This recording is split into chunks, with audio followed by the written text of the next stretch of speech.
Now we have the eyes. Second organ that comes after the brain is the eyes. Let's draw a picture to illustrate. Here we have the iris. Around the iris, there are the muscles which are known as circulatory muscles. So what happens is that these circulatory muscles, they have muscarinic receptors M3. Also, they are present in the ciliary muscles. How are we going to remember M3? We know that the word I, it has 3 alphabets. So from that, we can remember that the muscarinic receptors that are present in the eyes are M3. Now the effect, in order to understand how these effects, we have to recall the mechanism that we studied here. We have to recall this mechanism.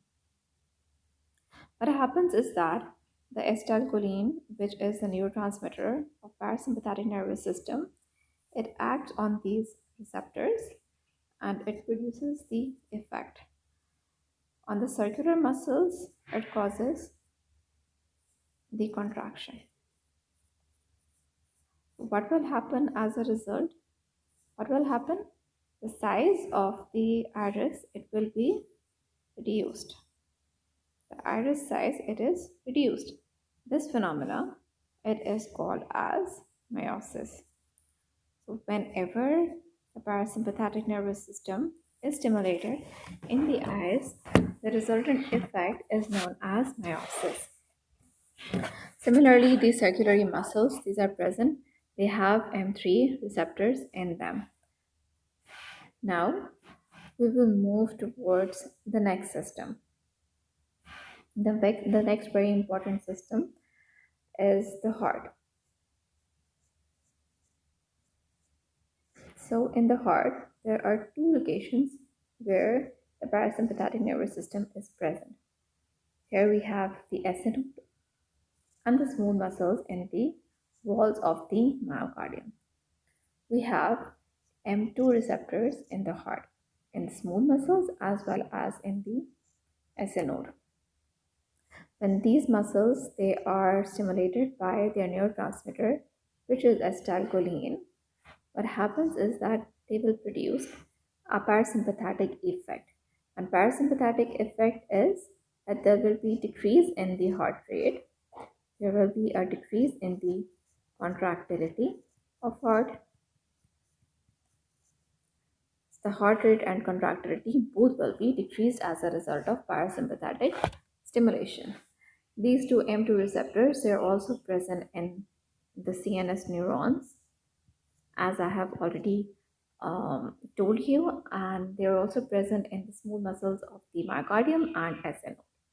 The next organ that is very important after the heart is GIT.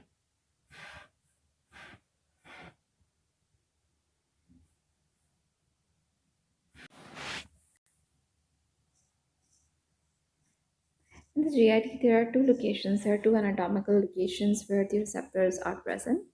In the GIT, we have walls and we have sphincters. And after these sphincters, there is another wall, or there may be an aperture. This is the sphincter and these are the walls. These are the 2 anatomical locations that involves the involvement of the parasympathetic nervous system and sympathetic nervous system. Both these structures, they control the movement of the gut. What happens is that the receptors, they are present in the walls as well as in the sphincters. So whenever the parasympathetic nervous system is stimulated, there is a relaxation in the walls, there is a relaxation in the sphincters. That is, the sphincters, they will be relaxed and the walls, they will contract. And as a cumulative effect, what happens is that there is an increased motility of the GIT as a result of these actions. The receptors that are M4 and M5, they are only present in the CNS and some vagal nerve endings. These receptors are not very well studied, and they might perform a lot of functions, but we have a limited knowledge about these two receptors. What happens is that whenever these receptors are stimulated in the brain, it causes a vasodilation of the vascular endothelium. This was all about the muscarinic receptors. Let's move on towards the nicotinic receptors.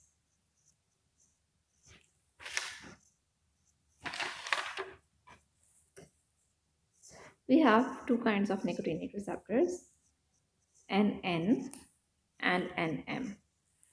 So the N, it is derived from the neurons because they are present in the postganglionic neurons.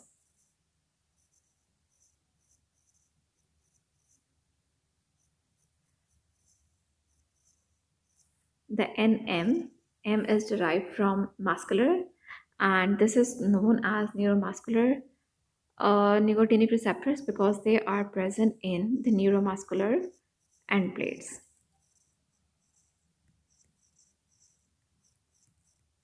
Now let's discuss about the role of both these receptors. These receptors, the NN receptors, they play a role in the postsynaptic signaling, and the neuromuscular end plate receptors that are present at the neuromuscular end plates. These receptors they play a major role in the muscles. So this was the brief description as well as a summary of the parasympathetic nervous system. We will discuss the sympathetic nervous receptors in our next video.